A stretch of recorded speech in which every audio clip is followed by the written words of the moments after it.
नमस्कार मित्रांनो, मी उद्धव ढवळे. मित्रांनो, आज आपण अतिशय महत्त्वाचा टॉपिक पाहणार आहोत की जो गुन्हे अन्वेषणमध्ये येतो, क्राईम इन्व्हेस्टिगेशनमध्ये येतो, गुन्हे तपासामध्ये येतो. मित्रांनो, त्याचं नाव आहे पंचनामा. हा पंचनामा जो टॉपिक आहे तो साधारणपणे आपण पाहतो की 8 प्रश्न 16 गुन्ह्यांसाठी येऊ शकतात.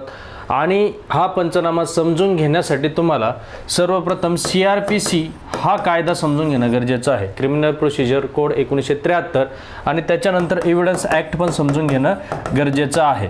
तुम्ही जर ऑलरेडी हे कायदे केलेले असतील तर तुम्हाला पंचनामाचं आजचं लेक्चर समजायला सोपं जाईल. आपण जे आजचं लेक्चर बनवतोय ते ओव्हरऑल म्हणजे पंचनाम्याचा प्रकार काय आहे, पंचनामा नेमका कसा असतो, पंचनामा कसा घेतला जातो, ह्याबरोबर साऱ्या गोष्टी पाहणार आहोत. अगदी प्रत्येक टॉपिक डीपमध्ये जाण्यासाठी आपल्या ॲप्लिकेशनमध्ये जो कोर्स आहे डिपार्टमेंटल PSIचा जो 300 गुणांचा कोर्स, त्याच्यामध्ये आपण प्रत्येक प्रकारचा पंचनामा अतिशय डीप घेतलेला असेल. त्यासाठी तुम्हाला तिथं व्हिजिट द्यावं लागेल, तो कोर्स तुम्हाला खरेदी करावा लागेल. आणि ज्यांना कोणाला हा कोर्स खरेदी करायचा असेल त्यांच्यासाठी सुद्धा एक ऑफर आहे महाराष्ट्र दिनाची, जी 1 मेला आपला महाराष्ट्र दिन आहे, कामगार दिन आहे. त्या निमित्ताने 30% डिस्काउंट आपण आपल्या बॅचवर उपलब्ध करून दिलेला आहे. मी स्वतः पॉलिटी शिकवतो, लॉ शिकवतो. मग ते मेजर कायदे असतील, मायनर कायदे असेल, कोणत्याही कलमाला तुम्हाला पाठ करायचं नाही. म्हणजे प्रत्येक कलम पाठ करण्यासाठी तुम्हाला मी ट्रिक्स दिलेली असेल. त्यासोबत इव्हन व्याख्यासुद्धा तुम्हाला पाठ करायची नाही, व्याख्यासुद्धा पाठ करण्यासाठी मी तुम्हाला ट्रिक्स दिलेली असेल. मेजर कायदा असो किंवा मायनर कायदा असो. आणि जो तुमच्या निकालासाठी निर्णायक ठरणारा टॉपिक आहे तो म्हणजे फॉरेन्सिक सायन्स आणि मेडिसिन. स्वतः सचिन चौगुले सर शिकवतात, जे की स्वतः PSI या पदावर कार्यरत आहे. शिवाय ते BHMS आहेत, डॉक्टर आहेत. आणि एकूण 300 गुणांचा अभ्यासक्रम तर आम्ही कव्हर करणारच आहोत. तुम्ही बॅच खरेदी केल्यानंतर तुम्ही वर्षभर कितीही वेळा पाहू शकता, पाहण्याचा अजिबात लिमिट नाही मित्रांनो. शिवाय तुम्हाला रिव्हिजनसाठी उपयोगी येईल, फास्ट ट्रॅक बॅच म्हणून उपयोगी येईल. आणि तुम्हाला नोट्स उपलब्ध होतील, मॅन्युअल उपलब्ध होतील. शिवाय तुम्हाला प्रश्नपत्रिका सुद्धा सरावासाठी उपलब्ध होतील. तर तुम्हाला फक्त जय महाराष्ट्र नावाचा कुपन कोड त्या ठिकाणी वापरायचा आहे मित्रांनो. आणि जे आपली 3500ची बॅच आहे ती तुम्हाला केवळ 2500च्या पर्यंत उपलब्ध होईल. जवळजवळ 1100 ते 1200 रुपये तुमचे त्या ठिकाणी बचत होणार आहे. तर ती ऑफर महाराष्ट्र दिनापर्यंत आहे. तर तुम्ही तो कोड वापरा. आणि आपल्या डिस्क्रिप्शनमध्ये अभिनव नव भारत नावाची जी ॲप्लिकेशनची लिंक आहे त्यावर जाऊन ॲप्लिकेशन इन्स्टॉल करा आणि या कोर्सचा लाभ घ्या. तुम्हाला सर्व कायदे त्या ठिकाणी उपलब्ध असतील. शिवाय तुम्हाला एक सांगेल मी की ही स्पेशल ऑफरमध्ये किंवा कोणाची काही अडचण असेल एखाद्या विद्यार्थ्याची आणि त्याला शंका विचारायची असेल तर ते विद्यार्थी डायरेक्ट माझ्याशी कॉन्टॅक्ट करू शकतो. माझा नंबर आहे 98 90 90 43 97. चला मित्रांनो, आता आपण आपल्या मुख्य टॉपिकवर येऊयात आणि मुख्य टॉपिकवर चर्चा करूयात की गुन्हे अन्वेषणामध्ये महत्त्वाचा भाग असणारा पंचनामा. जसं की आपण पाहतो की CRPCचं जे प्रकरण तुम्हाला रिमाइंड करायचे त्यामध्येच तुम्हाला पंचनामा, कारण पंचनाम्याची अशी कायद्यात कुठं व्याख्या केलेली नाही आहे किंवा असे स्पेसिफिक प्रकार दिले गेलेले नाही आहे. तर ते आपल्याला CRPCचा अभ्यास केल्यानंतर आपल्याला लक्षात येतं की पोलिसांची जी काम करण्याची पद्धत आहे किंवा ज्याला जी कार्यपद्धत आखून दिलेली आहे ती CRPCने आखून दिलेली आहे, क्रिमिनल प्रोसिजर कोड 1973. आता आपल्याला माहिती नवीन कायदे त्या ठिकाणी आलेले आहेत, पण तरी पण काही कायदा, नवीन कायदे असो नाही तर जुने कायदे असो, प्रोव्हिजनमध्ये फार काही जास्त बदल झालेला नाही आहे. ज्या व्याख्या आहेत, ज्या तरतुदी आहेत त्या तशाच आहेत. फक्त ज्या ॲडव्हान्स समजा समज खटले, वॉरंट खटले यामध्ये थोड्या डेफिनेशन बदललेल्या असतील किंवा जी काही पोलिसांना जो अधिकार आहे, कार्यपद्धत आहे ते मात्र समानच राहिलेले आहे. फक्त त्या ठिकाणी तुम्हाला नवीन कायद्यात कलमांचे नंबर वेगळे पाहायला मिळतील. आता आपली डिपार्टमेंटल PSI मुख्य परीक्षा 2023 साठी आपण तयारी करतो. त्याच्यामुळे आपला अभ्यासक्रम हा जुन्याच कायद्यांवर आधारित आहे. त्याच्यामुळे आपल्याला हे जुन्या कायद्यांच्याच रिलेट कलम या ठिकाणी घ्यायचे आहेत. CRPC 1973च्या अनुषंगाने जर आपण पाहायला गेलं की आपण पाहतो प्रकरण 5 आणि ह्या प्रकरण 5 मध्ये आपल्याला लक्षात येतं अटक. ज्यावेळेस आपण पाहतो की अटक करत असताना अटक कोण करतं तर कलम 41 मध्ये, त्यातल्या पोट कलम 1 मध्ये आपण पाहतो 9 प्रकारची अटक असते. जसे की संशय आहे दखलपात्र अपराध केलेला किंवा फरारी आहे किंवा चोरीचा माल आढळून आलाय, हत्यार आढळून आलाय किंवा एखाद्या दुसऱ्या लोकसेवकाने आग्रह केला की त्याला मदत करा अटक करायला किंवा एखादा आर्मीतून पळून आलेला आहे. अशा आपण 9 प्रकार कलम 41 मध्ये पाहतो. किंवा 42 मध्ये पाहतो की नाव गाव पत्ता सांगण्यास नकार दिलाय जो की अदखलपात्र अपराध करतोय पोलिसांसमोर, तर पोलीस त्याला काय करू शकतात, खोटं नाव गाव पत्ता सांगितलं असेल तर अटक करू शकतात. कलम 43 पुढे CRPC मध्ये आपण पाहिलं असेल की अटक करत असताना खाजगी व्यक्तीला सुद्धा अटक करण्याचा अधिकार आहे. कधी अटक करण्याचा अधिकार आहे, जेव्हा त्याच्यासमोर दखलपात्र आणि अजामीनपात्र अपराध केला जात असेल, नंतर मग ते पोलिसांकडे स्वाधीन करतात. पोलीस तीच अटक रितसर पुन्हा कंटिन्यू करतील किंवा त्यांची वेगळी अटकही दाखवू शकतात. कलम 44 स्वतः मॅजिस्ट्रेट सुद्धा अटक करण्याचे आदेश देऊ शकतात त्यांच्या समोर जर कोणी अपराध करत असेल किंवा काही आढळून आले तर. आणि कलम 45 मध्ये आपण पाहिले की आर्मी किंवा जे लष्करातील व्यक्ती आहे त्यांना सुद्धा अटक करता येते, परंतु त्यांच्या वरिष्ठांना त्या ठिकाणी कळवावं लागतं जर ते कामावर असतील तर. कोण, लष्करातील व्यक्ती. आणि रजेवर असेल तर डायरेक्ट अटक केली जाते आणि नंतर कळवलं जातं. हे अटकेचे कलम मी तुम्हाला का सांगितले या ठिकाणी CRPCचे जे 41, 42, 43, 44, 45, नंतर अटक कशी करावी त्यासाठी 46 आहे. अटक करत असताना बंदिस्त घरात घुसायचं, तोडफोड करता येते किंवा त्या मालकाने परवानगी नाही दिली तर त्याच्यावर गुन्हे दाखल येते, दारे खिडक्या सुद्धा तोडता येतात. कलम 47 तर अटक पंचनामा सुद्धा असतो मित्रांनो. तर त्या अटक पंचनाम्यामध्ये आपल्याला कलम 51 पाहायचं, कलम 52 पाहायचं CRPCचं. म्हणजे पंचनाम्याचे प्रकार जर पाहायला गेलं तर अटक पंचनामा येईल, माल जप्ती पंचनामा येईल, त्याचबरोबर आपण निवेदन पंचनामा जो एव्हिडन्स ऍक्ट कलम 27 कडे घेऊन जातो तो निवेदन पंचनामा मी सुद्धा तुम्हाला समजावून सांगेल. त्याच्यानंतर CRPCचा कलम 174 पोट कलम 1 नुसार आपल्याला त्या ठिकाणी इन्क्वेस्ट पंचनामा म्हणजे मृत्यूचे कारण समजून घेण्यासाठीचा जो एक पंचनामा असतो तो इन्क्वेस्ट पंचनामा तो त्या ठिकाणी पाहायला भेटतो. आणि घटनास्थळ पंचनामा ज्यावेळेस CRPCचा कलम आपण CRPCचा कलम 156 असेल 157 असेल अभ्यास करायला जातो त्यावेळेस आपल्याला कळतं की तो एक तपासाचा भाग आहे. ज्यावेळेस दखलपात्र अपराधाचं खबर पोलिसांना प्राप्त होती तो तपासी अधिकारी तो तपासी अंमलदार त्या ठिकाणी घटनास्थळावर तात्काळ जात असतो, कारण घटनास्थळावर त्याला एव्हिडन्स प्राप्त होणार असतात.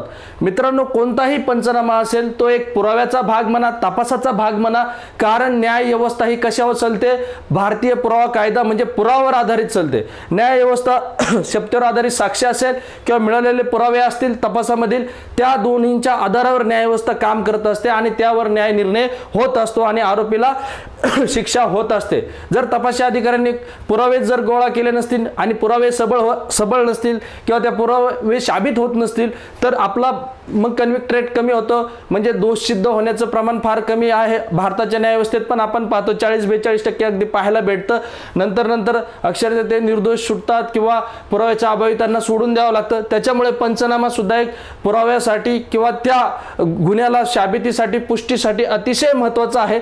पंचनाम्यामध्ये कुठे कायद्यात त्याची व्याख्या केली गेलेली नाही आहे, परंतु ज्यावेळेस आपण CRPC वाचतो, एव्हिडन्स ऍक्ट वाचतो त्यावेळेस आपल्याला लक्षात येतं की कोणकोणत्या प्रकारचा पंचनामा आपण त्याला म्हणू शकतो. आता जसं मी फक्त एक सुरुवातीला अटकेचं काही कलम सांगितले आणि अटक पंचनामा कलम 51-52 मध्ये आपल्याला पाहायचे, ते सर्व प्रकार आपण फक्त वरवर पाहणार आहेत तुमचा कन्सेप्ट समजून देण्यासाठी, कारण हा व्हिडिओ मी खूप मोठा करणार नाही. तुम्ही ऍप्लिकेशन मध्ये गेल्यानंतर तुम्हाला प्रत्येक प्रकारचा पंचनामा मी त्या ठिकाणी सविस्तर समजून सांगितलेला असेल, कारण हा पंचनामा वर घेण्यासारखा विषय नाही. या ठिकाणी तुम्हाला 8 प्रश्न असतील, म्हणजे जास्तीत जास्त 16 मार्क तुम्हाला या ठिकाणी मिळवायचे आहेत. मी फक्त एवढं सांगेन, पंचनामा करत असताना या ठिकाणी किमान 2 अब्रुदार पंचांची गरज असते. मग आता पंचनाम्याचे प्रकार तुम्ही आधी समजून घ्या, मग आपण येऊया पंचनामा कसा केला जातो, कोण करतं, केव्हा करतं, त्याची काय पद्धत आहे. तर घटनास्थळ पंचनामा, जसं की घटनास्थळ म्हणजे काय, एखादा क्राईम झालेला असेल आणि त्या क्राईम झाल्यानंतर तपासी अधिकारी तपासी अंमलदार तात्काळ त्या ठिकाणी आपले दुय्यम अधिकारी किंवा स्वतः त्या ठिकाणी जातात. जर जायला उशीर होणार असेल तर त्याचं संरक्षण, पोलीस लाईन वगैरे आखली जाते, संरक्षण केलं जातं, कारण त्या ठिकाणी छेडछाड नको आहे, अन्यथा त्या ठिकाणचे पुरावे नष्ट होऊ शकतात, भौतिक दुवे गायब होऊ शकतात. ते सविस्तर घेणारच आहे मी. त्याच्यानंतर घटनास्थळ निरीक्षण कसं केलं जातं तेही सांगणार आहे. त्याच्यानंतर अटक पंचनामा, जसं मी आता सांगितलं की अटक कोण करतं आणि अटक केल्यानंतर त्याचा पंचनामा होत असतो, तर ते कलम 51-52 सुद्धा मी तुम्हाला या ठिकाणी सांगणार आहे. त्याच्यानंतर मालमत्ता किंवा माल जप्ती पंचनामा कलम 100 मध्ये असेल किंवा कलम 165 मध्ये असेल ते तुम्हाला या ठिकाणी मी सांगणार आहे.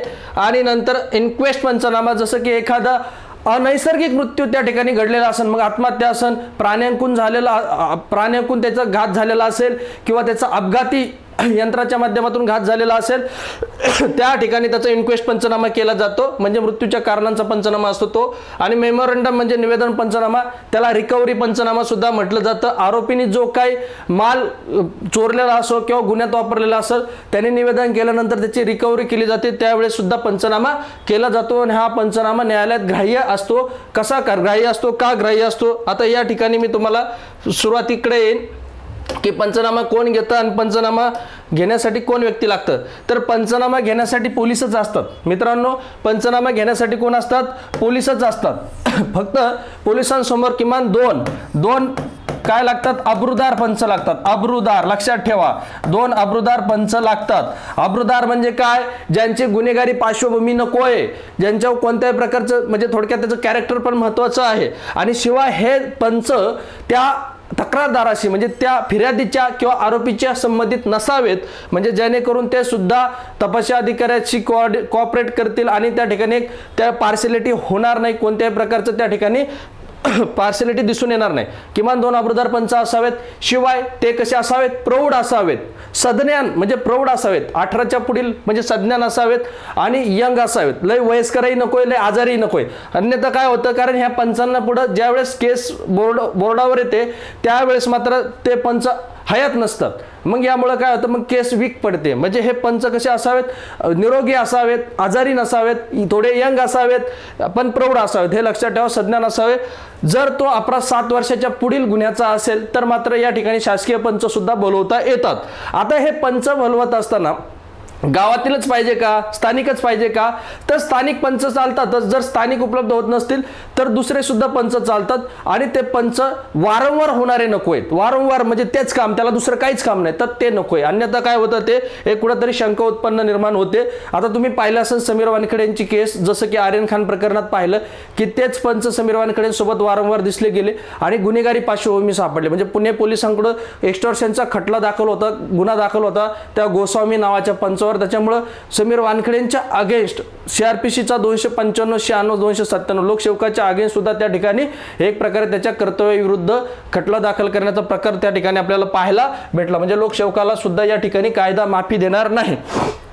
आणि हे पंचनामा काय असतो की ज्यावेळेस घटना घडते आणि घटना घडल्यानंतर तात्काळ त्या ठिकाणी पोलीस तपासिक अंमलदार त्या ठिकाणी जातात. सोबत तिथले स्थानिक 2 पंच, अब्रुदार पंच उपलब्ध होत नसतील तर बोलवतील किंवा ते नोटीस पाठवतील आणि किंवा दूरध्वनीवरून कळवतील. आणि त्या पद्धतीने जसे आम्ही नोटीस पाठवली किंवा दूरध्वनी कळवले त्या अनुषंगाने ते जे काही नोंदवही आहे, टेशन डायरी आहे, त्यामध्ये ते मेन्शनही करतील.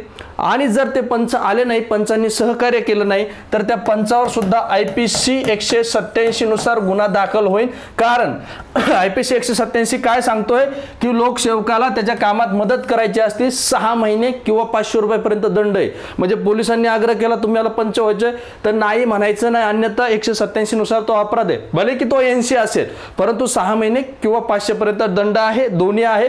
म्हणजे पंच होण्यास नकार दिला तर तिथं सुद्धा IPC 187 नुसार अपराध होतो. किमान 2 अब्रुदार पंच असावेत. आणि त्या ठिकाणी पंचनामा करत असताना पोलिसांनी, तपासिक अंमलदारांनी काय केलं पाहिजे, स्वतंत्र कागद वापरला पाहिजे. पंचनामा सुरू झाल्याची वेळ नमूद केली पाहिजे, ठिकाण नमूद केलं पाहिजे, पंचांना कोणी बोलवलंय त्या व्यक्तीचं नाव नमूद केलं पाहिजे, पंचांचे नाव नमूद केलं पाहिजे. आणि पंचनामा सुरू झाल्याची वेळ, संपल्याची वेळ, पंचनामा करत असताना पंचांना समजेल अशा भाषेत त्या ठिकाणी पंचनामा नमूद करायचे. असं सायंटिफिक वर्ड्स वगैरे वापरायचे नाही की काही समजा आता फॉरेन्सिक वर्ड्स असतात ते वापरत असताना त्या पंचांना समजणार नाहीत ना, तर पंचांना समजेल अशा भाषेत तो पंचनामा असला पाहिजे. सोबत त्या ठिकाणी आधारभूत 2 पॉइंट त्या ठिकाणी निश्चित केले पाहिजे. स्थिर पॉइंट समजा मंदिर असेल, एखाद्या ठिकाणी मंदिर असेल किंवा एखाद्या ठिकाणी विजेचा खांब असेल तर असे आधारभूत पॉइंट त्या ठिकाणी मेन्शन करायचे. आणि तिथून अंदाजे डिस्टन्स नाही टाकायचं, त्या ठिकाणी एक पेशिफ म्हणजे मोजून त्या ठिकाणी डिस्टन्स असेल 2 निश्चित पॉइंट त्या ठिकाणी फिक्स करायचे आणि त्याची सीमा निश्चिती करायची पंचनाम्यामध्ये. मग त्याचा नकाशाही ते ड्रॉ करू शकतात, चित्रही करू शकतात, टिपाही मेन्शन करू शकतात. जे पंचांना समजेल अशा पद्धतीने पंचनाम्यावर स्वतंत्र कागद वापरायचा, एकच पेन वापरायचा, म्हणजे शाई बदलायची नाही, खाडाखूड करायची नाही आणि पंचनामा त्याच ठिकाणी त्याच वेळे वाचून दाखवायचा आणि त्यानंतर त्यांच्या सह्या घ्यायच्या आणि डेट पण मेन्शन करायची. सह्या घेतल्यानंतर काय होतं मित्रांनो, पंचनाम्यावर बऱ्याच काही त्रुट्या पोलिसांकडून होत असतात. म्हणजे एक तर आपण पाहिलं समीर वानखेडेच्या केसमध्ये की त्यांनी असं म्हटलं गेलं पंचांनी की आमच्या कोऱ्या कागदावर सह्या घेतल्या, तर असं करायचं नाही. पंचनामा सुरू झाल्यानंतर संपेपर्यंत त्या ठिकाणी त्यांना पंचांना इन्व्हॉल्व करून घ्यायचं. इव्हन ज्या वेळेला पंचनामा चालू झालेला असेल तर ते तपासिक अंमलदार असतील, पंच असतील, त्यांचे मोबाईल लोकेशन सुद्धा त्या ठिकाणचे असले पाहिजे. घटना ज्या ठिकाणी झाली आहे त्या घटनेचे जे अक्षांश रेखांश ते सुद्धा त्या पंचनाम्यात नमूद केले पाहिजे. शिवाय या ठिकाणी पंचनामा करत असताना ज्या काही वस्तू आढळून आलेल्या असतील, जे की भौतिक दुवे असतील, गुन्हेगारांपर्यंत म्हणजे आरोपीपर्यंत पोहोचणारे असतील किंवा पुरावे होत असतील, तर ते मुद्देमाल सुद्धा पंचांना दाखवून त्याची जप्ती केली जाते आणि ते पंचांना दाखवलं जातं, त्याच्यावर लेबल लावलं जातं आणि त्या लेबलवर त्या केसचा नंबर, त्या प्रकरणाचं नाव, थोडं वर्णन, पंचांचं नाव, तपासिक अंमलदारांचं नाव हे सारं मेन्शन करून आपला जो मुद्देमाल विभाग आहे त्या ठिकाणी ते सीलिंग करून म्हणजे लेबलिंग करून सीज करून सीलिंग करून ते पाठवलं जातं. हे साऱ्या गोष्टी आपल्याला पंचनाम्यामध्ये पाहायला भेटतात आणि हा पंचनामा घटनास्थळीच झाला पाहिजे. असं नाही की पोलीस स्टेशनला पंच बोलून घेतले आणि तिथं पंचनामा लिहून घेतला, तर तो घटनास्थळीच तो पंचनामा झाला पाहिजे. आणि जिथं काही वस्तू समजा काही सोनं आढळलं किंवा काय, तर त्या सोन्यासारख्या वस्तू असतील तर सोनाराकडे जाऊन त्याचं मग वजन असेल, त्याची सोन्याची जी काही शुद्धता असेल त्याचं प्रमाणपत्र घेणं आवश्यक असतं. ह्या साऱ्या गोष्टी पंचनामा करत असताना तपासिक अंमलदारांनी सांभाळायचं असतं. आणि सोबत काय म्हणता येईल त्यांना की हा पंचनामा झाल्यानंतर त्याची एक प्रत कोणाला द्यायची, पंचांना द्यायची. का द्यायची, भविष्यात त्यांना कोर्ट बोलवत असतं तर एव्हिडन्स ऍक्ट 159 नुसार एव्हिडन्स ऍक्ट 159 नुसार स्मृतीला उजाळा देण्यासाठी ते ह्या प्रतीचा वापर करू शकतात. काय होतं की 20-15 वर्षांनी, 10 वर्षांनी, 12 वर्षांनी केस बोर्डावर येते, मग पंचांना माहिती नसतं नेमकं पंचांना आपल्याला त्या ठिकाणी घटनास्थळावर काय आढळलं होतं, काय नव्हतं, कसा पंचनामा झाला होता, तर ती प्रत ऑलरेडी पंचांना दिलेली असेल तर पंच एव्हिडन्स ऍक्ट कलम 159 चा वापर करू शकतात आणि साक्ष देत असताना ते स्मृतीला उजाळा देऊ शकतात. कलम 160 चाही वापर करता येऊ शकतो जर त्यांना वाटलं ही खात्रीशीर आपणच केलेला पंचनामा आहे, जरी त्याला आठवत नसलं किंवा तरी सुद्धा त्याचा वापर करता येतो त्या प्रतीचा. तर या प्रकारे त्याचबरोबर काही जे पंचनामे आहेत की ज्या ठिकाणी घटनास्थळाचा पंचनामा असेल, निवेदन मेमोरंडम पंचनामा असेल की तिथं व्हिडिओग्राफिंग किंवा फोटोशूट झाला पाहिजे, त्यांचेही नावं नमूद त्या ठिकाणी पंचनाम्यात असले पाहिजे आणि त्याचं एव्हिडन्स ऍक्ट कलम 65 नुसारचं सर्टिफिकेट सुद्धा त्या ठिकाणी तपासिक अंमलदारांनी घेतलं पाहिजे, त्याला जोडलं पाहिजे. ह्या साऱ्या गोष्टी पंचनामा घेत असताना काळजी घ्यायची असते. पंचनामा घेत असताना आपल्या पोलिसांच्या काय चुका होतात, काय त्रुट्या होतात की पंचांची नावं टाकली जातात, त्या ठिकाणी त्यांचे पत्ते नमूद नसतात किंवा पंचांचे सह्याच त्या ठिकाणी नसतात किंवा सह्या झाल्या तर त्या ठिकाणी दिनांक मेन्शन नसतं किंवा जो पंचनाम्यामध्ये दाखवलेला मुद्देमाल आहे आणि रिकव्हरी केलेला मुद्देमाल आहे त्याच्यामध्ये तफावत दिसून येते. तफावत म्हणजे इकडे दाखवलं जातं 10 किलो सोनं, तिकडे निघतं 8 किलो, तर ही तफावत त्या ठिकाणी कधी कधी पाहायला भेटते. तर ह्या साऱ्या त्रुटी त्या ठिकाणी सांभाळाव्या लागतील. शिवाय काय केलं जातं, पंच वयस्कर नकोय, आजारी नकोय आणि पंच प्रौढ असावा, गुन्हेगारी बॅकग्राऊंडचा नसावा, ह्या साऱ्या गोष्टी त्या ठिकाणी तपासिक अंमलदारांनी सांभाळायच्या असतात, तरच कुठेतरी पंचनामा प्रॉपर झाल्यासारखा असेल. आणि पंचनामा करत असताना ह्या साऱ्या गोष्टींची काळजी घेत असताना जिथं आपल्याला काही चतुःसीमा नमूद करणं वगैरे हे प्रॉपर त्या ठिकाणी झालं पाहिजे. घटनास्थळाचं ऑब्झर्वेशन, निरीक्षण कसं करायचं त्याच्या काही पद्धती आहेत ते मी तुम्हाला घटनास्थळ पंचनाम्यामध्ये समजून सांगणारच आहे.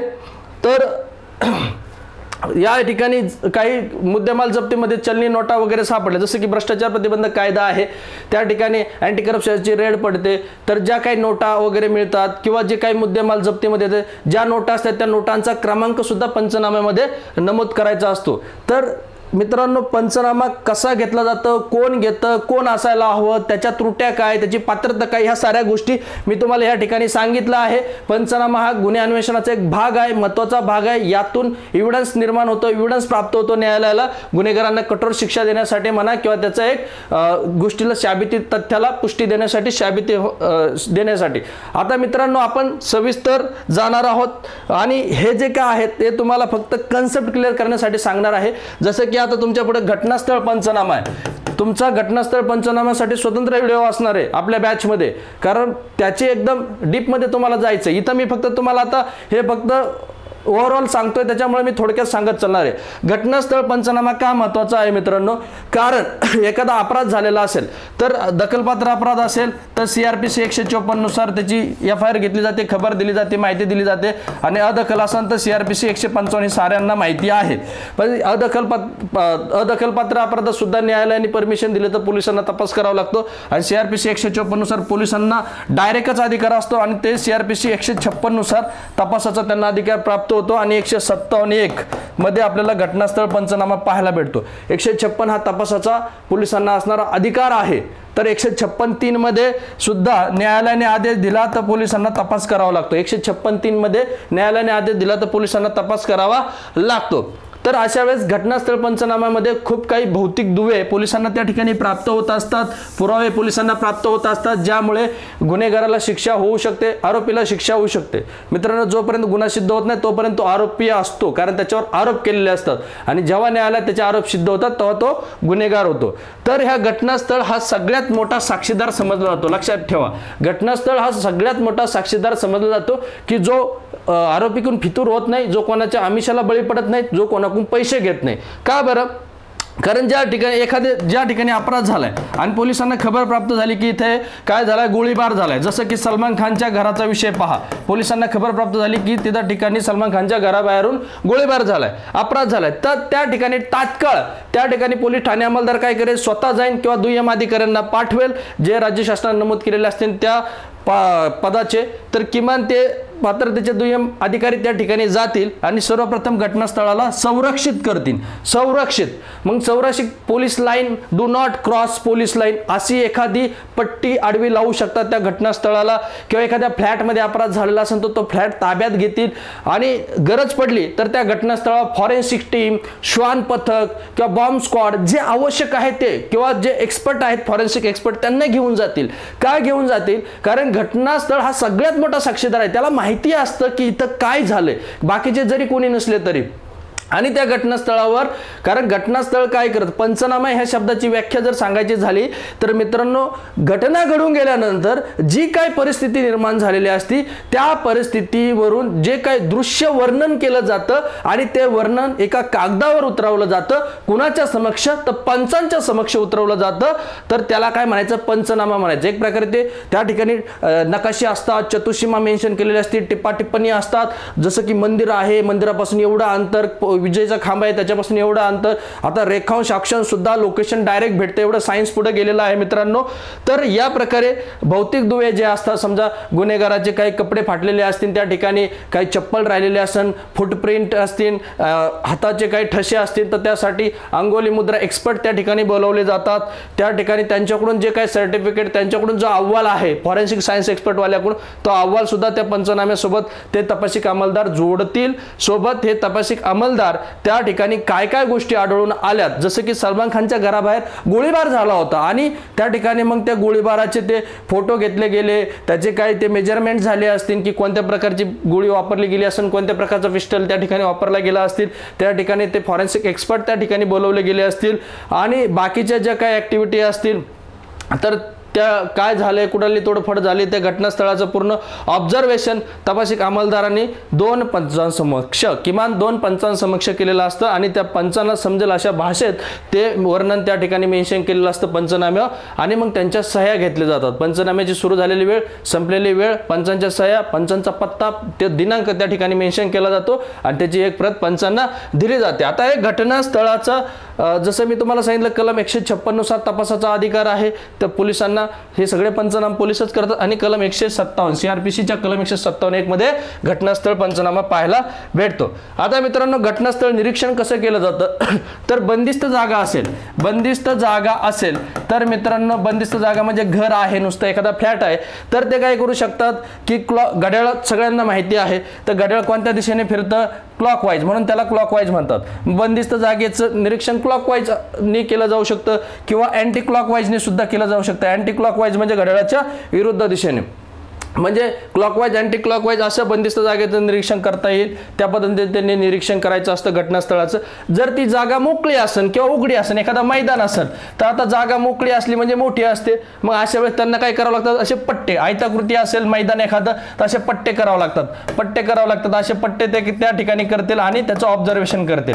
पट्टे करतील, त्याला आयताकृती पद्धत म्हणतील, पट्टा पद्धत म्हणतील, चक्का पद्धत म्हणतील, किंवा मोकळी जागेचं त्या प्रकारे त्यांना चक्रीकार पद्धतीने सुद्धा ते करू शकतात. चक्रीकार म्हणजे काय, जे घटनास्थळाचा मुख्य बिंदू आहे त्या मुख्य बिंदूपासून आतून बाहेर, बाहेरून आत अशा पद्धतीने सुद्धा ते ऑब्झर्वेशन करू शकतात, निरीक्षण करू शकतात. का निरीक्षण करू शकतात, तर त्यांना तिथं भौतिक दुवे काही आढळतात का, काही आरोपीकडून कसं असतं, घटनास्थळावर आरोपीकडून काही ना काही भौतिक दुवा सुटून गेलेला असतो. म्हणजे त्या ठिकाणी त्याचं रक्त असेल, त्याचा केसाचा शॅम्पल असेल, नख असेल, कपड्याचा शॅम्पल असेल, किंवा त्याच्या ज्या चपलाची माती असेल, खूप साऱ्या गोष्टी, जसं की आपण साऊथमध्ये चित्रपट पाहतो, कोणत्या ना कोणत्या काही गोष्टी त्या आरोपीपर्यंत पोहोचायला मदत करतात, किंवा त्याचं काही कृत्रिम अवयव असतात, जसं की कृत्रिम दात असतो, तो कुठेतरी तुटलेला त्या ठिकाणी घटनास्थळावर सापडतो, मग त्या दाताच्या दिशेने पोलीस इन्व्हेस्टिगेशन करतात. ह्या साऱ्या गोष्टी म्हणजे भौतिक दुवे म्हणतात त्याला, आणि ते भौतिक दुवे घटनास्थळावर आपल्याला सापडतात, म्हणून त्याचं ऑब्झर्वेशन, घटनास्थळाचं निरीक्षण करणं खूप गरजेचं आहे. किंवा बंदिस्त जागेचं मोकळ्या जागेचं ऑब्झर्वेशन विभाजन पद्धतीने सुद्धा करता येतं. विभाजन पद्धतीने म्हणजे ABCD असं विभाजन पद्धतीने सुद्धा करता येतं, किंवा वर्तुळाकार पद्धतीने त्याचे विभाजन पाडले जातात, वर्तुळाकार पद्धतीमध्ये त्याचे सुद्धा विभाजन पाडले जातात. असे मोकळ्या जागेचं घटनास्थळाचं निरीक्षण असे 4 प्रकारे करता येईल, आणि बंदिस्त जागेच्या घटनास्थळाचं निरीक्षण असं 2 प्रकारे करता येईल. हे झालं, तुमच्या लक्षात आलं असेल घटनास्थळ पंचनामा किती महत्त्वाचा असतो, की जसं काही एखादा क्राईम घडला तर CRPCच्या कलम 157 पोट कलम 1 नुसार घटनास्थळ पंचनामा होत असतो, जो तपासाचा भाग आहे, आणि CRPCच्या कलम 156 ने पोलिसांना तपासाचा अधिकार दिलेला असतो. पोलिसांना म्हणजे तपासी अंमलदार जे आहेत ते. ओके, चला, अटक पंचनामा हा सुरुवातीलाच सांगितलं होतं अटक कोण कोण करतं. जसं की CRPCचं प्रकरण 5, CRPCचं प्रकरण 5 सगळ्यांना माहिती, 41 ते 60 यामध्ये अटके संबंधित तरतुदी आहेत. त्यात अटक कोण करतं, काय करतं. परंतु अटक होत असताना सर्वसाधारणपणे समजा तुमच्यावर एखादा दखलपात्र अपराध दाखल आहे आणि तो जामीन पात्र आहे, तुम्ही जामीन नाही दिला तर अटक करावं लागेल पोलिसांना. बरं ठीक आहे, तुम्ही अजामीन पात्र अपराधात आहे, तुम्हाला जामीन होत नाही तर अटक करावं लागते. मग अशा वेळेस पोलीस काय करतात की महिलाची अटक असेल, महिलेची अटक किंवा झडती असेल तर महिलाच पंच त्या ठिकाणी आवश्यक आहे. काही ठिकाणी महिलेची आवश्यकता केलेली आहे, आणि ज्या ठिकाणी पुरुष असेल तर पुरुष असतो. आता ह्या पुरुषाला अटक करायची आहे तर CRPCचा कलम 51 कसं असतं मित्रांनो, अटक होत असताना त्याला कलम 50 नुसार अटकेची कारणं सांगितली जातात, त्याची जामिनाची माहिती सांगितली जाते, तरी त्याला जामीन भेटत नसेल, मग 50A नुसार ए म्हणजे अपतेष्ट, त्याच्या CRPCच्या 50A नुसार त्याच्या अपतेष्टांना म्हणजे मित्र, नातेवाईक, वकील यांना कळवलं जातं की त्याला अटक होतीये, किंवा कोणीच नसेल तर मग विधी सल्लागाराला मंडळाला त्या ठिकाणी कळवलं जातं. ज्याला कळवलं त्याची माहिती नोंदवहीत पोलीस मेन्शन करतात, किती वाजता कळवलं तेही टाइम मेन्शन करतात. पण मात्र आता पर्याय नाही, त्याला अटक करावंच लागत आहे. तर अशा वेळेस काय करतील पोलीस, कलम 51 नुसार त्याला अटक करतील. अटक करत असताना म्हणजे अटक कशी करायची हे कलम 46 मध्ये आहे, परंतु अटक करत असताना कलम 51 नुसार त्याची झडती घ्यावी लागते. आणि जी झडती घेत असताना पोलीस स्वतःची झडती, जो झडती घेणारा पोलीस अधिकारी आहे, महिला अधिकारी आहे, महिलेची झडती घेणारे ते स्वतःची झडती आधी देऊ करतील. कारण नंतर त्यांनी म्हणायला नको मागवणीने माझ्या खिशात गांजा घातला, ड्रग्ज घातला. आधी जो झडती घेणारा पोलीस अधिकारी आहे तो स्वतःची झडती आधी देऊ करेल, आणि मग झडती घेतल्यानंतर मग तो पोलीस अधिकारी त्याची झडती घेईल, त्याच्या अंगावर जे काही खुणा असतील, जखमा असतील, व्रण असतील ते नमूद त्या ठिकाणी करेल, आणि नमूद करून त्या पंचनाम्यावर मेन्शन असेल, पंचांची सही असेल, त्या ठिकाणी त्या आरोपीची, त्या व्यक्तीची सही त्या ठिकाणी घेतली जाईल. परंतु त्याच्याकडे जर मारक हत्यारं सापडले, मारक हत्यारं सापडले, जो त्याच्या शरीराचा भाग नाही, अवयवाचा भाग नाही, म्हणजे शरीरावर कपडे वगैरे हे ठीक आहे, किंवा त्याच्या शरीरावर काही दागिने असतील वगैरे असेल, ते कलम 51 नुसार ते करतील. त्याची एक पावती त्याला देतील. जेव्हा तो बाहेर सुटन जामिनावर तेव्हा त्याचे ते अंगावरील दागिने असतील, काय वादरच्या गोष्टी असतील, इव्हन तुमच्या पायजमाचा नाडा सुद्धा काढून घेतला जातो का, आतमध्ये तो त्याचा गळ्याने फास पण घेऊ शकतो ना अटक झाल्यानंतर. तर ह्या साऱ्या गोष्टी त्याची एक पावती होईल, आणि पावती त्याला दिली जाते. परंतु जे काही अवैध हत्यारं आहेत, मारक हत्यारं आहेत, ते कलम 52 नुसार ते जप्त केले जातात, आणि त्याचा एक पंचनामा करून तो न्यायालयासमोर ते हत्यारं मांडले जातात आणि ते हत्यारं जप्त होतात, ते न्यायालयासमोर हे सादर करावे लागतात। हे सारं अटक पंचनामा होत असताना त्या आरोपीच्या साईन त्या ठिकाणी असतात, त्या व्यक्तीच्याही आणि त्या पंचांच्या साईन असतात आणि ज्याची त्याच्या ज्या काही वस्तू ही केल्या गेलेल्या आहेत, जमा केल्या गेलेल्या आहेत, त्याची एक पावती त्याला दिली जाते। फक्त महिलेची झडती ही महिलेने घ्यायची असती, ही काळजी त्या ठिकाणी घ्यावी लागतात, त्याला अटक अरेस्ट पंचनामा म्हणतात। याच्यावर जास्त काय डिस्कशन करत नाही, ऑलरेडी लेक्चरच्या सुरुवातीलाच मी साऱ्या गोष्टी तुम्हाला सांगितल्या, अटक कोण करतं, का करतं वगैरे वगैरे। चला आता माल जप्ती पंचनामा। मित्रांनो, माल जप्ती पंचनामा समजून घेण्यासाठी CRPCचं प्रकरण 7 तुम्हाला समजून घ्यावं लागेल। प्रकरण 7 मारला हात। मारला हात म्हणजे काय की या ठिकाणी झडती तुम्ही बघा ना, CRPC कलम 91 नुसार नोटीस दिलतात पोलीस, न्यायालय, जे काही पुरावा असन, महत्त्वाची वस्तू असन, दस्तावेज असन ते हजर करण्यासाठी CRPC 91 नुसार नोटीस दिली जाते। कलम 92 नुसार CRPCच्या काही जे तार डाकपत्र ते मग मुख्य न्यायदंडाधिकाऱ्यांना, DM ला, CP यांना अधिकार असतात, तर त्यानुसारही नोटीस दिली जाते। जर नोटीस देऊनही ते सादर करत नसते, हजर करत नसते, तर मग झडतीचे वॉरंट इश्यू केले जातात। 93 आहे। चोरीची मालमत्ता आहे त्याच्यासाठी 94, चोरीची किंवा आक्षेपार्ह मालमत्ता आहे त्याच्या झडतीसाठी वॉरंट इश्यू केलं जातं 94, किंवा आक्षेपार्ह साहित्य आहे, वृत्तपत्र आहे, न्यूजपेपर आहे, तर राज्य शासन स्वतः त्याच्या झडतीसाठी वॉरंट इश्यू करू शकतं। किमान PSI लेवलचा व्यक्ती ते झडती करेल। आणि मग त्याच्यानंतर 95 आणि 97 म्हणजे एखाद्या व्यक्तीला गैरपरिरोध म्हणजे त्याला बेकायदेशीर अन्यायाने कैद केलेले आहे त्याच्या सुटकेसाठी मग SDM असेल, DM असेल किंवा आपले JMFC वाले असतील तर ते काय करू शकतात, आपलं वॉरंट इश्यू करू शकतात। कशाचं? झडतीचं वॉरंट इश्यू करू शकतात। आणि 98 जर महिला असेल, 18 वर्षाच्या आतील मुलगी असेल तर तिच्या सुटकेसाठी तिला जर बेकायदेशीर कैद केलं गेलं असेल तर वॉरंट इश्यू केलं जातं झडतीचं। आता हे 97, 98 सोडून द्या तुम्ही। 97, 98 मध्ये व्यक्ती त्याची काही जप्ती होणार नाही, परंतु हे जे 93 मधील आहे, 94 मधील आहे, 95 मधील आहे, इव्हन कलम 100 आहे, 105 आहे, या झडतीमधून ज्या काही वस्तू जप्त करण्याची गरज आहे त्याचा जप्तीचा पंचनामा केला जातो। त्यानंतर 105 आहे, 165 घ्या, 166 घ्या। जर एखादा आरोपी आहे, त्यांनी चोरी केलेली आहे, त्याचा चोरीचा आरोप आहे आणि त्याने दागिने कुठं लपवून ठेवलेत असं तो सांगत नाहीये, मग अशा वेळेस काय केलं जातं, त्या घराची झडती घेतली जाते।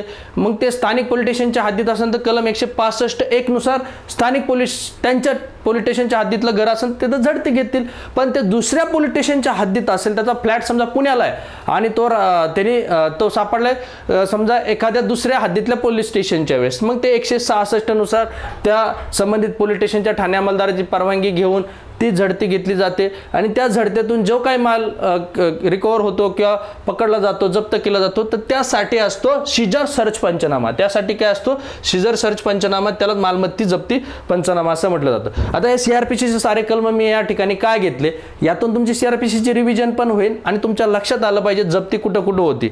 आता 97, 98 मध्ये व्यक्तीसाठी आहे, परंतु 93 मध्ये जे काही जप्ती आहेत, दस्तावेज जे तपासामध्ये आवश्यक असतील किंवा काही 94 मध्ये चोरीची आक्षेपार्ह मालमत्ता असेल त्याची जप्ती महत्त्वाची, आणि 95 मध्ये जे काही आक्षेपार्ह साहित्य असते, वर्तमानपत्र असते, वृत्तपत्र असते, त्याची सुद्धा जप्ती केली जाते। आता 105 मध्ये काय आहे की 105 मध्ये तुम्ही रेड चित्रपट पाहिला असेल अजय देवगणचा, तर त्याच्यामध्ये काय केलेलं आहे मित्रांनो की अजय देवगण काय करतो, त्याची जी अवैध मालमत्ता आहे ज्याचा हिशोब तिथं दिला जात नाही त्या खासदाराकडून, तर त्याचे काय केलं जातं, स्थानिक आता 7 वर्षाच्या पुढील अपराध असेल तर शक्यतो म्हणजे 7 वर्षाच्या पुढील अपराध असेल तर शासकीय कर्मचाऱ्यालाच पंच म्हणून बोलवलं जातं। तर अजय देवगण त्या ठिकाणी कुणाला बोलवतं, तर त्या ठिकाणच्या मुख्याध्यापकाला बोलवतो, ते शाळेतल्या।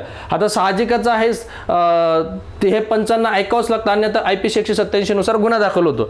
तर अजय देवगण काय करतो, ते जे बेहिशोबी मालमत्ता आहे त्याची काय करतो, एक पंचनामा करतो त्यांच्या समक्ष, आणि त्या जे काही जप्त केलेली मालमत्ता आहे ती जप्त केलेली मालमत्ताची एक प्रत कुणाला दिली जाते, त्या संबंधित मालकाला दिली जाते, त्या व्यक्तीला दिली जाते ज्याच्या घरात ती जप्त केली गेलेली आहे। तर 105 नुसार ती जप्ती असते। आणि मित्रांनो, जर तो त्या ठिकाणी झडती घेऊन देत नसेल, जप्ती करून देत नसेल, तर 47(2) चा सुद्धा पर्याय राबवता येतो। 47(2) म्हणजे काय, जसं एखाद्या व्यक्तीला अटक करायची असेल आणि तो कुठेतरी एखाद्या बंद घरात लपून बसला असेल तर दारे खिडक्या तोडून प्रवेश करता येतो, किंवा पोलिसांना कोणी कोंडलं असेल तर पोलीस दारे खिडक्या तोडून बाहेर येऊ शकतात. तोच पर्याय त्या बंदिस्त कक्षाची झडती घेत असताना 105 मध्ये सुद्धा 47(2) पर्याय राबवत येतो. म्हणजे फोर्सफुली गेट तोडून अजय देवगण गेट तोडत होता. तुम्ही पहा, अजय देवगण स्थानिक पोलिसांच्या मदतीने काय करत होता, त्यांनी गेट लावून घेतलं होतं खासदाराच्या नोकऱ्याने, तो डायरेक्ट गेट तोडत होता. म्हणजे तो 47(2)चा अधिकार 105 मध्ये प्राप्त आहे. आणि संबंधित एखाद्या व्यक्तीच्या अंगावरती अवैध मालमत्ता अंगावर असेल, म्हणजे ते दागिने बेएसपी मालमत्ता, तर ते महिला असेल तर महिलेने झडती घेऊन ते जप्त करायचे असतात. त्याची सुद्धा एक पावती त्यांना द्यायची असते. आणि पुरुष असेल तर पुरुषांवरच्या अंगावरती झडती घेऊन ते जप्त केले जातात. आणि त्या जप्तीचा पंचनामा होतो पंचांसमक्ष, किमान 2 अब्रुदार पंचांसमक्ष. आणि त्या पंचनामाची एक पोच, म्हणजे याची सही असतेच, आपल्या अंमलदाराची पण सही असते आणि पंचांची सही असते. आणि त्याची जे काय जप्त केलेली मालमत्ता आहे त्याची पावती कोणाला दिली जाते, ज्याची मालमत्ता जप्त केलेली आहे त्याला दिली जाते. याला म्हणतात शिजर सर्च पंचनामा, CRPCच्या सेक्शन 165(1) आणि 105 नुसार. मित्रांनो, असं नाही की CRPC फक्त पोलिसांसाठीच आहे. अजय देवगणचं काम बघा, ईडीचं काम बघा, या साऱ्यांचं काम करत असताना CRPC क्रिमिनल प्रोसिजर कोडचा जे काही कलम आहेत ते त्यांना सुद्धा वापरता येतात. फक्त एवढंच आहे की ती यंत्रणा वेगळी, ही यंत्रणा वेगळी. जर एव्हिडन्स ऍक्ट कलम काही तुम्ही पाहायला गेले 25, 26, 27, तर त्याच्यामध्ये तुमच्या लक्षात येतं 25, 26 मध्ये पोलीस कोणाकोणाला म्हणतात, पोलिसाचे अधिकार कोणाकोणाला असतात. जसं की फॉरेस्ट ऑफिसरला त्यांच्या कार्ययंत्रणेत पोलिसांचे काय अधिकार प्राप्त असतात, अगदी तसं. मग RPFला नसतं, रेल्वे पोलीस फोर्सवाल्यांना पोलीस म्हणत नाही, कारण त्यांना तपासाचे अधिकार प्राप्त नसतात, ते फक्त प्रोटेक्शनचं काम करतात. ओके, त्याच्यासाठी आपले लोहमार्ग पोलीस असतात. ह्या साऱ्या गोष्टी तुम्हाला सांगायची गरज नाही, तुम्ही ऑलरेडी पोलीस आहेत, म्हणजे हे सांगण्याची आवश्यकता नाही. आता इन्क्वेस्ट पंचनामा 4 नंबरचा जो आहे इन्क्वेस्ट पंचनामा. काय होतं, जेव्हा अनैसर्गिक मृत्यूची खबर येते, अनैसर्गिक मृत्यूची खबर येते, मग अनैसर्गिक मृत्यू म्हणजे कसा, की तो नैसर्गिक झालेला नाही, म्हणजे कुठे विषबाधा झालेली असेल, कुठं प्राण्यांकडून दंश झालेला असेल, किंवा कुठं अपघात, यंत्राच्या अपघातात म्हणजे यंत्राने मृत्यू झालेला असेल, म्हणजे अपघाताने मृत्यू झालेला असेल, किंवा गळफास घेऊन झालेला असेल, आत्महत्या होऊन झालेला असेल, तर पोलिसांना खबर मिळताच पोलिसांनी कार्यकारी दंडाधिकाऱ्यांना ही माहिती द्यायची असते. कार्यकारी दंडाधिकाऱ्यांना माहिती द्यायची असेल, तिथं तात्काळ जायचं, तात्काळ जाऊन त्याच्या मरणाची कारणं जाणून घेण्यासाठी एक अहवाल तयार करायचा. आणि त्या मरणाच्या कारणांचा अहवाल करत असताना तिथे किमान 2हून अधिक जेवढे काही अवेलेबल असतील त्या लोकांसमोर त्या अहवाल तयार करायचा. त्याच्या अंगावर जखमाच्या खुणा असतील, कोणत्या हत्याराचे वार असतील, बरं त्याचं शरीर ताठर आहे का, निळसर आहे का, काळसर आहे का, त्याच्या शरीरावर जखमांच्या खुणा, घाव, हे साऱ्या मेन्शन करायचे असतात. त्याच्या अंगावरील कपडे, रक्ताचे डाग, जे काही गोष्टी त्या ठिकाणी त्यांना त्याच्या शरीरावर पाहायला मिळतील, त्याच्या शरीराचं ऑब्झर्वेशन केलं जाईल. इव्हन त्याच्या शरीराच्या प्रत्येक अवयवाचं ऑब्झर्वेशन केलं जाईल. आणि त्यातून ज्या गोष्टी समोर येतील त्या गोष्टी, म्हणजे तोंडाला फेस आलेला होता, ह्या साऱ्या गोष्टींचा एक मृत्यूच्या कारणांचा अहवाल तयार केला जाईल. आणि तो अहवाल काय केला जाईल की DM आणि SDM यांना पाठवला जाईल. हे सारं अनैसर्गिक मृत्यूची खबर मिळताच कार्यकारी दंडाधिकाऱ्यांनाही कळवायचं असतं. आणि जो काही मृत्यूच्या कारणांचा अहवाल होत असतो, किमान 2हून अधिक लोकांच्या सह्या त्या ठिकाणी असतात. आणि त्या लोकांच्या समोर की बाबा याच्या तोंडाला फेस आलेला होता, ते लोकही वाचूनच सही करतील, कारण त्यांना समजा अशा भाषेतच त्या ठिकाणी असलं पाहिजे. जर तो मृत्यू विवाहित महिलेचा असेल, 7 वर्षाच्या आत लग्न झालं, लक्षात घ्या लग्न झालेलं आहे, 7 वर्षाच्या आत मृत्यू झालेला आहे, 7 वर्षाच्या आत त्या महिलेचा मृत्यू झालेला आहे आणि मृत्यू संशयास्पद आहे लग्न होऊन, तर त्याचं पोस्टमॉर्टमला ती डेड बॉडी तात्काळ पाठवली पाहिजे नजदीकच्या जिल्हा शल्य चिकित्सकाकडं. ओके, तात्काळ पाठवली पाहिजे. म्हणजे आत्महत्या जरी असली 7 वर्षाच्या आत लग्न झालेली महिलेची, पोस्टमॉर्टम तात्काळ पाठवलं पाहिजे. 7 वर्षाच्या आत लग्न झालेलं आहे, 7 वर्षाच्या आत जर त्या महिलेचा मृत्यू संशयास्पद असेल, म्हणजे जाळून पाण्यात बुडून, तर तात्काळ पोस्टमॉर्टम पाठवलं पाहिजे. किंवा त्या महिलेच्या बाबतीत नातेवाईकांनी आग्रह केलाय की पोस्टमॉर्टम झालंच पाहिजे, पोस्टमॉर्टमला पाठवलं पाहिजे. किंवा पोलिसांना नुसती शंका येते, यात काहीतरी गुन्हेगारी गोष्टी दिसतात, उद्देश दिसतोय, तर पोलिसांनी पोस्टमॉर्टमला लगेच पाठवलं पाहिजे. किंवा काही गुन्हेगारी गोष्टी दिसत असतील, आपराधिक बाबी दिसत असतील की त्या शरीरावर काहीतरी हाणमार झालेले दिसतात, वळ दिसतात, तर पोलिसांनी तात्काळ पोस्टमॉर्टमला ते पाठवलं पाहिजे. काय, ती डेड बॉडी. कारण पोस्टमॉर्टमला गेल्यानंतर तिथून बऱ्याच साऱ्या गोष्टी येतात की त्याच्या मृत्यूचे कारणे आणखी उघड होतात. आणि तो वैद्यकीय अहवाल तिथं नंतर कोर्टामध्ये येतो आणि मग कोर्टात सुद्धा आरोपीला शिक्षा द्यायला सोपं जातं. हा झाला इन्क्वेस्ट पंचनामा. इन्क्वेस्ट पंचनामासाठी तुम्हाला CRPCचा कलम 174(1) याचा अभ्यास केलेला असेल तर समजायला सोपं जाईल. ओके, आणि त्यानंतर समजा कधी कधी मृतदेह पुरले जातात, मग ते मृतदेहांचं उत्खनन सुद्धा केलं जातं. मग ते 176 तुम्हाला माहितीच आहे, ती काही इतर सांगण्याची आवश्यकता नाही. तुम्हाला फक्त हा पंचनामा इथं इन्क्वेस्ट पंचनामा केला जातो हे लक्षात ठेवा. आता कधी कधी कस्टडीमध्ये डेट होतात.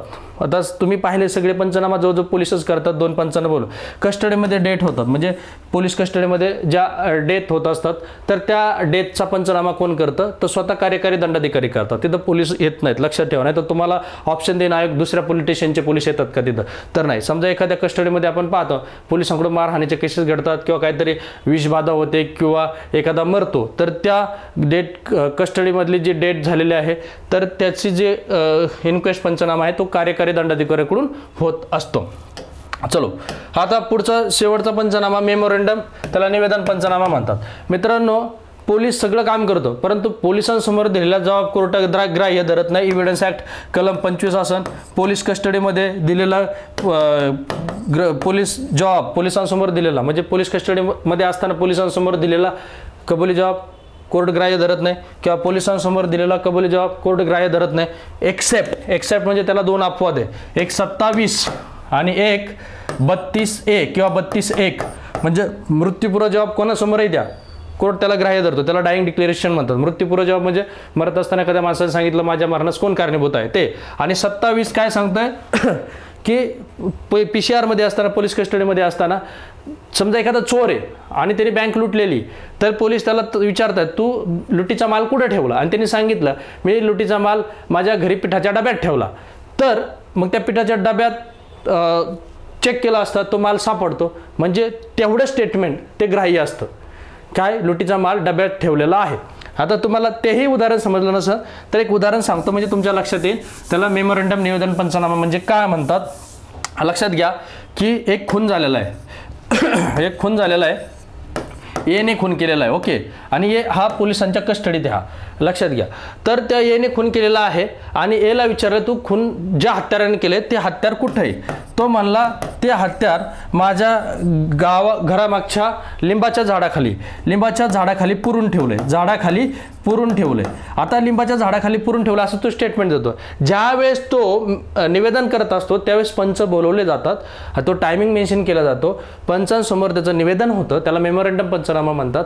ते निवेदन झाल्यानंतर त्याला कस्टडीतून एका सरकारी व्हेकलमध्ये काढलं जातं, त्याच्यासोबत कोण शिपाई आहेत, कोणतं व्हेकल, त्या लॉग बुकमध्ये सुद्धा व्हेकलचा मेन्शन केला जातो टायमिंग, त्या कस्टडीमधून त्याला कधी बाहेर काढलं तो कस्टडीच्या नोंदवहीत टायमिंग मेन्शन केला जातो, पोलीस स्टेशनच्या डायरीतही नोंद केला जातो. तपासी अंमलदार त्या ठिकाणी त्याला घेऊन जात असतात. जसं की आपण पाहतो एक जो हैदराबादचा एन्काउंटर झाला होता त्यावेळेस त्यांना यासाठीच त्यांच्या काही निवेदनाच्या अनुषंगाने घटनास्थळावर घेऊन जाणं, त्यांनी काही गोष्टींचा वापर केला, त्याची रिकव्हरी करण्यासाठी वापर होतो. समजा इथं ते निवेदन त्याने केलं असेल PCR मध्ये एव्हिडन्स ॲक्ट कलम 27च्या अनुषंगाने, तर त्या शाबितीसाठी पोलीस काय करतात ते टाईम मेन्शन करतात, सोबत पंच ठेवतात आणि ज्या वेळेस त्यांनी सांगितलं ते हत्यार लिंबाच्या झाडाखाली ठेवलं तर त्यावेळेस व्हिडिओग्राफिक म्हणजे त्याचं निवेदन देत असताना व्हिडिओ शूटिंग होणं आवश्यक आहे आणि ते लिंबाच्या झाडाखाली जाऊन उकरत असताना व्हिडिओ शूटिंग होणं आवश्यक आहे. आणि जर तिथं हत्यार सापडून आलं लिंबाच्या झाडाखाली तर तेवढं स्टेटमेंट कोर्ट ग्राह्य धरणार. तेवढंच काय की हत्यार त्यांनी वापरलं, पण खून केला का नाही केला, त्यांनी सांगितलं हत्यार मिळून आलं, रिकव्हरी झाली, तो हत्यार हा एव्हिडन्स झाला खुनाचा, परंतु मी खून केला आणि मी केलेल्या खुनाचा हत्यार लिंबाच्या झाडाखाली ठेवलं, फक्त लिंबाच्या झाडाखाली हत्यार ठेवलं एवढं स्टेटमेंट कोर्ट ग्राह्य धरणार, कारण तेवढंच साबित झालेलं आहे. खून केला का नाही केला, दुसऱ्यानेही खून केलेला असेल, याच्याकडे हत्यार दिलेला असेल किंवा दुसऱ्याची माहिती हा सांगत असेल, तर त्या जेवढं स्टेटमेंट तो साबित करू शकतो, जेवढी त्याची रिकव्हरी होऊ शकते पोलिसांकडून, तर ते एव्हिडन्स ॲक्ट कलम 27 नुसार तेवढंच कोर्टाकडून साबित होतं. अशा वेळेस मेमोरंडम निवेदन पंचनामा अतिशय महत्त्वाचा असतो. तो नंतर आरोपीला शिक्षा देण्यासाठी महत्त्वाचा ठरतो. ज्यावेळेस तो निवेदन देतो PCR मध्ये असताना, PCR आपल्याला माहिती CRPC 167 मध्ये, तर की ह्या हत्यार वापरले, त्याच्यानंतर पंचांसमोर ते निवेदन होतं, व्हिडिओ शूटिंग होती, एव्हिडन्स ॲक्ट 65 नुसार प्रमाणपत्रही त्या व्हिडिओ शूटरकडून घेतलं जातं, त्याचंही नाव नमूद केलं जातं पंचनाम्यामध्ये, आणि जे व्हेकल सरकारी व्हेकल वापरलं त्याचं लॉगबुकमध्ये एंट्री होती, टायमिंग वेळ मेन्शन होतो, त्याला लॉकअपमधून कधी बाहेर काढला, लॉकअपमध्ये कधी घेतला, त्या लॉकअप बुकमध्ये त्याची नोंद होती, तपासी अंमलदारांनी कधी सुरुवात केली कधी बंद केला ते आपल्या पोलीस स्टेशनच्या नोंदवहीतही त्याची नोंद राहते. अशा प्रकारे निवेदन पंचनामा हा काय करतो, रिकव्हरीसाठी महत्त्वाचं आहे आणि जे काही एव्हिडन्स आहेत त्यांनी गुन्ह्यामध्ये वापरलेले तर त्याची रिकव्हरी या ठिकाणी होत असते. तर अशा प्रकारे मित्रांनो जे महत्त्वाचे 5 प्रकार आपल्याला पंचनाम्याचे पाहायला भेटतात. आता काही ठिकाणी ओळख परेड पंचनामा सुद्धा वाचायला भेटतो. एव्हिडन्स ॲक्ट कलम 9 एव्हिडन्स ॲक्ट कलम 9 नुसार ओळख परेड पंचनामा सुद्धा काही ठिकाणी वाचायला भेटतो. जसं आपण फक्त एकच सांगेन मी तुम्हाला, CRPC प्रॉपर वाचा, एव्हिडन्स ॲक्ट प्रॉपर वाचा, अभ्यासा, ते लेक्चर आधी करा आपले आणि मग ह्या पंचनाम्याकडे या. तुम्हाला जवळजवळ ह्या पंचनाम्यामध्ये CRPCचे मिळून तर 30-40 कलम असेच होऊन जातात पंचनाम्याच्या लेक्चरमध्ये आणि रिव्हिजन होऊन जातात आणि एव्हिडन्स ॲक्टचेही काही कलम त्या ठिकाणी रिव्हिजन होऊन जातात. आपल्या बॅचमध्ये हेच जे प्रकार आहेत एकदम सविस्तर घेतले जाईल. तुम्हाला फक्त आता हे वरवर का सांगितलंय की तुमचा कन्सेप्ट क्लिअर व्हावा. कधी पण कोणतीही गोष्ट आधी थोडी वरवर करायची नंतर डीपमध्ये जायचं. मी काय असं लई वरवर पण नाही घेतलेलं आहे, एकदम प्रॉपर घेतलेलं आहे. परंतु आणखी आपल्याला डीप जायचं कारण त्याची इंटेन्सिटी मार्काचं जर पाहिलं की 16 मार्कापर्यंत जर हा टॉपिक असेल तर आपल्याला आणखी डीप जाणं आवश्यक आहे. तत्पूर्वी मला असं वाटतं की इतकं लेक्चर सफिशियंट आहे तुम्हाला. आणि जे कोणी विद्यार्थी उत्सुक असतील आपली बॅच पूर्ण घेण्यासाठी 300 गुणांची, त्याच्या Chougule sir forensic science and medicine शिकवतात. अतिशय चांगलं आणि एकदम परफेक्ट त्यांचं पिक्चरल प्रेझेंटेशन आहे. आपलंही पिक्चरल प्रेझेंटेशन आहे. दैनंदिन जीवनातले उदाहरणं आहेत, चित्रपटातले उदाहरणं आहेत. कलम पाठ करण्याची आवश्यकता नाही. तुम्हाला पाठांतराला अजिबात लोड द्यायचं नाही. प्रत्येक कलम व्याख्येचे ट्रिक्स मी तुम्हाला दिलेले आहे. फक्त तुम्हाला महाराष्ट्र दिनाची जी ऑफर आहे तिथं तुम्हाला 30% डिस्काउंट आहे. 1100 ते 1200 सेव्ह होणार आहेत. तर तुम्ही बॅच नक्की जॉईन करा आणि काही अडचण असली की बाबा माझी अशा अडचण आहे तर हक्काने फोन करा. तुमचा कॉल अजिबात वाया जाणार नाही. 98 90 90 43 97 हा माझा स्वतःचा पर्सनल मोबाईल नंबर आहे. डिस्क्रिप्शनमध्ये आहेत. अभिनव नव भारत आत्ताच इन्स्टॉल करा. तिथले फ्री डेमो लेक्चर पहा. आवडलं तर जॉईन करा आणि कसलीही अडचण असो हक्काने फोन करा. आणि तुम्हाला तुमचे 300 गुणांची तयारी करून घेण्याची आमची दोघांची जबाबदारी आहे. तुम्हाला जास्तीत जास्त सरावाला प्रश्न दिले जातील आणि चौगुले सर स्वतः रोज YouTube लाईव्ह घेतात. सर स्वतः MCQ घेतात. त्यांच्या टेस्ट सिरीज आहेत, आपल्याही असणार आहेत. तर त्यामुळे उशीर करू नका. जो काय वेळ भेटतोय तो सत्मार्गी लावा. अभ्यास होत नसेल तर लेक्चर करा. लेक्चरमुळे तुम्हाला बघता बघता रोजचे 2-2 मायनर करता करता तुम्ही महिना 1.5 महिन्यात ही बॅच संपून टाकाल. जास्त फी पण नाही आपली. तर मित्रांनो आजचं लेक्चर इथं संपवतो. धन्यवाद.